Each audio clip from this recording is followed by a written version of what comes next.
Welcome students. In our last video we have completed exercise 1.3. Now next exercise is 1.4. We have to check terminating and non-terminating numbers. तो देखिए terminating और non-terminating के लिए हम क्या करेंगे, हम कोई भी फ्रैक्शन दिया हो terminating कब होता है वो देखिए, जैसे 17/2 है, आपसे पूछे कि ये terminating कब होगा, तो हम इसको डिवाइड करें 17 को 2 से, 2 8 16, 1 आया पॉइंट लगाया, 2 5 10, ये पॉइंट के बाद स्टॉप हो गया तो ये कैसा नंबर होगा, टर्मिनेटिंग नंबर होगा। कैसा नंबर होगा, टर्मिनेटिंग नंबर होगा। पॉइंट के बाद स्टॉप कौन होता है, पॉइंट के बाद स्टॉप वो होते हैं जैसे 7/5/100 है, हमें पता है नीचे 2 डिजिट है तो ऊपर 2 डिजिट छोड़ के पॉइंट लग जाएगा और स्टॉप हो गया, आगे नहीं बढ़ा। कुछ नंबर ऐसे होते हैं 1 2 3 4 5 6 ऐसे आते ही आते रहते हैं, वो नॉन टर्मिनेटिंग होते हैं। तो टर्मिनेटिंग होने की कंडीशन क्या है, वो है हम लिखते हैं if any number has 2 to the power m into 5 to the power n as factors of denominator. अगर किसी भी नंबर के, किसी भी फ्रैक्शन के डिनोमिनेटर के आप फैक्टर करो और वहां 2 और 5 आ जाए कहीं भी, या तो 2 आ जाए या 5 आ जाए, क्योंकि इन्हीं के आने से क्या बनता है, 2 5 10 बनता है। अगर 2 और 5 कहीं भी आ जाए डिनोमिनेटर के फैक्टर में, तो वो नंबर कैसा होगा, टर्मिनेटिंग होगा। Then it will be terminating number. तो ये नोट हमें ध्यान रखना है। फर्स्ट क्वेश्चन हम करते हैं 13/3125। अगर हम इसके फैक्टर करें डिनोमिनेटर के तो आएंगे 5 into 5 into 5 into 5 into 5, 5 5 25, 25 125, 125 into 5 करेंगे तो 625 और 625 को 5 से मल्टीप्लाई करेंगे तो 3125। इसको हम ऐसे भी लिख सकते हैं 13/5 to the power 5। तो जिसके डिनोमिनेटर में 5 की पावर्स अवेलेबल हैं तो वो होगा टर्मिनेटिंग। मैंने बोला था चाहे 2 की पावर्स आ जाए, चाहे 5 की पावर आ जाए, चाहे दोनों की आ जाए, लेकिन होनी जरूर चाहिए। तो ये कैसा होगा, टर्मिनेटिंग। नेक्स्ट है 17/8। अगर हम इसके डिनोमिनेटर के फैक्टर करें तो 2 into 2 into 2, तो 2 की कुछ पावर्स मिली हमें, तो ये भी कैसा होगा, टर्मिनेटिंग। कैसा होगा, टर्मिनेटिंग होगा। थर्ड जो पार्ट है वो है 64/455, 64/455। अगर हम 455 के आप फैक्टर करोगे ना तो क्या आएंगे,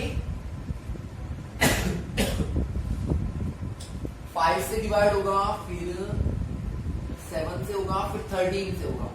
तो मैंने बोला था सिर्फ क्या चाहिए, 2 और 5 चाहिए, यहाँ तो एक्स्ट्रा कुछ डिजिट्स आ गए, तो ये कैसा होगा, नॉन टर्मिनेटिंग। कैसा होगा, नॉन टर्मिनेटिंग नंबर होगा। हम इसके लिए रीजन भी लिखते हैं। देखो मैंने यहाँ पे रीजन एक्सप्लेन नहीं किया है, आपको रीजन क्या लिखना है, यही लाइन लिखनी है। टर्मिनेटिंग वाले में तो यही लाइन लिखेंगे, नॉन टर्मिनेटिंग वाले में लिख देंगे it doesn't have 2 to power m into 5 to power n as factor of denominator। इसमें फैक्टर्स में 2 और 5 नहीं है, तो ये नॉन टर्मिनेटिंग नंबर होगा। चलिए 3 पार्ट्स में कर चुका हूं, नेक्स्ट पार्ट देखते हैं हम। फोर्थ है हमारे पास 15/1600।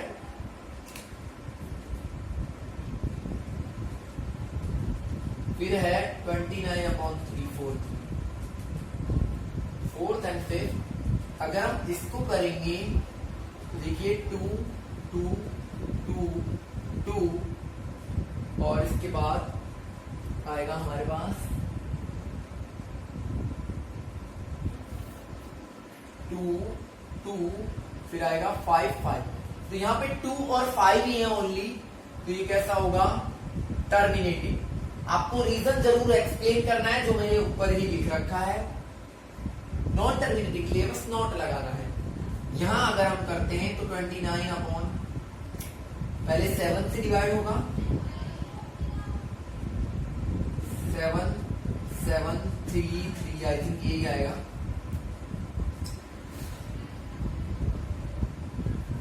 7 इंटू 7 आता है। तो ये कैसा होगा? Non terminating. कैसा नंबर होगा? नॉन टर्मिनेटिंग, क्योंकि यहाँ पे 2 और 5 अवेलेबल ही नहीं है। नेक्स्ट हमारा है जो कि डायरेक्ट दे रखा है 23 upon 2 to the power 3 into 5 to the power 2। तो डायरेक्ट पता है हमें क्या होगा? टर्मिनेटिंग होगा। ठीक है भाई, तो ये 4th 5th और 6th हो गए। इसके बाद नेक्स्ट हम देखते हैं 7th में क्या दे रखा है।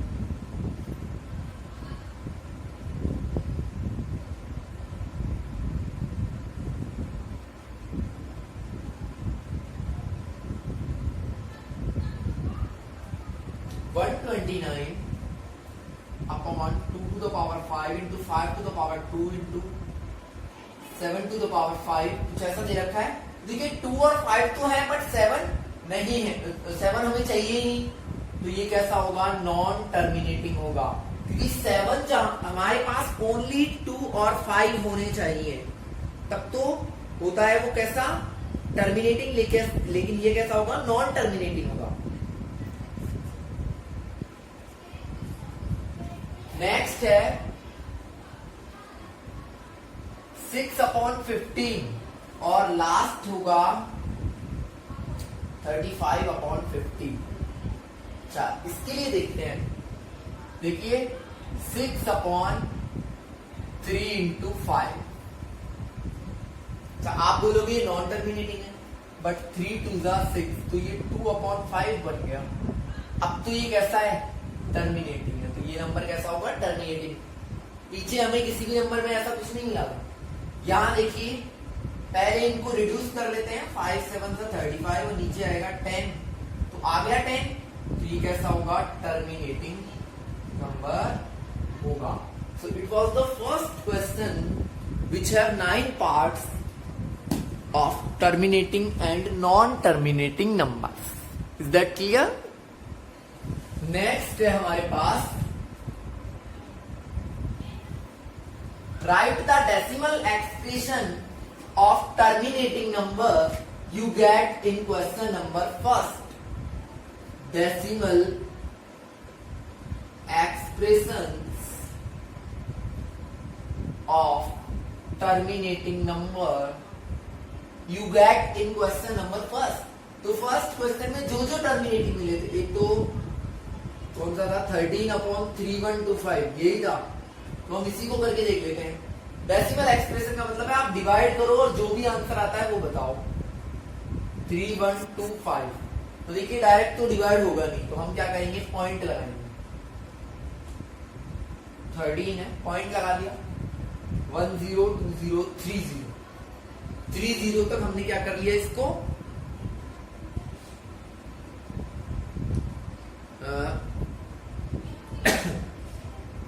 देखिए पहली बात, पॉइंट लगाते हैं तो 1 0 लेते हैं। 1 0 से भी डिवाइड नहीं होगा तो दूसरा 0 और लेंगे, यहां भी 1 0, फिर एक और 0 लेंगे तो यहां भी 1 0। ये तो सिंपल प्रोसेस है। अब हम डिवाइड करते हैं तो कितने टाइम डिवाइड होगा? 3125 से 3 टाइम करेंगे तो ये आएगा। अगर 4 टाइम करते हैं तो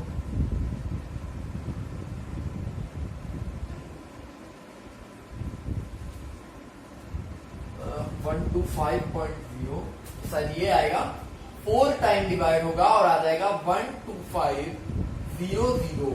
इसको माइनस करोगे तो 500। फिर हम एक और 0 ले लेंगे, कि पॉइंट लगाने के बाद हम 0 ले सकते हैं।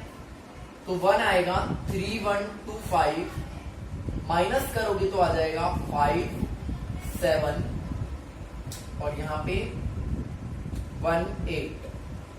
वापस से हम एक और 0 यहाँ पे ऐड करते हैं तो कितने टाइम डिवाइड होगा?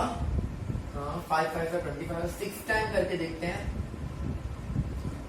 6 2 12 और 3 15 7, तो आ गया 18750। तो कितना आंसर आएगा 0.00416। इस तरीके से हमको सिर्फ डिवाइड करके दिखाना है कि आपका जो डेसिमल एक्सप्रेशन है वो क्या आएगा, तो इससे हमें पता चल जाएगा। अब हमारे पास बचता है लास्ट जो क्वेश्चन है हमारा, जो कि थर्ड क्वेश्चन है। देखिए लास्ट में क्या होगा, if the following act are rational, पहले चेक करना है कि इनमें से रेशनल कौन सा है। तो देखिए सिंपल सी बात है, जिसको P अपॉन Q की फॉर्म में लिख सकते हैं वो रेशनल होता है। हम यहां से पॉइंट हटाते हैं 1 0 0 0 0 0 0 0 0 9 0 आ जाएंगे, क्योंकि 9 डिजिट्स हैं आगे। इसको P अपॉन Q में लिख सकते हैं। यहां हमें ये नहीं पता पॉइंट के बाद कितने डिजिट हैं, तो हमें ये नहीं बता सकते, तो ये नॉट रेशनल, ये रेशनल है ही नहीं। तो रेशनल नहीं है तो हम Q के फैक्टर की बात ही नहीं करेंगे। तो यहाँ तो डायरेक्ट आंसर है कि no rational number, it is not a rational number. जो रेशनल है एक तो ये है और एक ये है, उनको हमें बताना है कि Q के फैक्टर कैसे होंगे। तो यहां तो Q के फैक्टर होंगे, फैक्टर ऑफ Q, यहां पे हम लिखेंगे factor of Q will not be in form of, कि Q के जो फैक्टर हैं वो 2 into 5 की फॉर्म में नहीं मतलब हैं, तो इसलिए यहां पे हम लिखेंगे factor of Q will not be in form of, कि Q के जो फैक्टर हैं वो 2 into 5 की फॉर्म में नहीं मतलब हैं, तो इसलिए